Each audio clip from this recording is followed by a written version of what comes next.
one of the biggest challenges, I think we have to think about our life like a big experiment. Yes. And the problem is, as adults, we did this when we were kids, right? Like you would play with something, or you would try something out. You would take a class just because you were curious. Now as adults, we're like, I can't try anything because what if it becomes forever? Or what if it's permanent? Or what if there's a risk?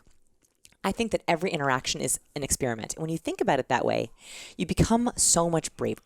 Right? You think, okay, brave. I'm nervous about approaching that VIP or that girl or that guy or whoever.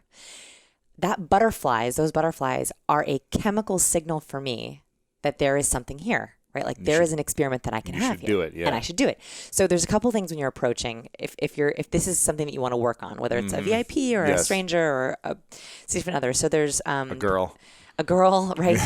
There's the approach and the open. So the approach is actually very important because that's usually when someone's first impression is made.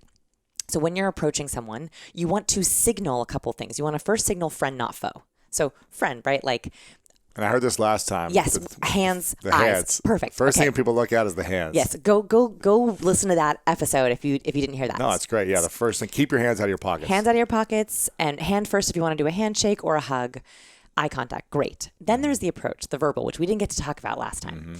So what people don't realize is actually the verbal approach matters very little. And that is because in the first few seconds of interaction, there's a lot of chemical reading going on. There's a lot of decoding. The verbal becomes sort of secondary. Doesn't matter. That's why the, hey, how are you, is one of the best openers you can do because it doesn't actually necessarily mean anything. Doesn't take brain power. It doesn't take a lot of brain power. That first question, though, is when you want to have some kind of a spark. This is a way that you signal to someone else, this interaction is going to be different.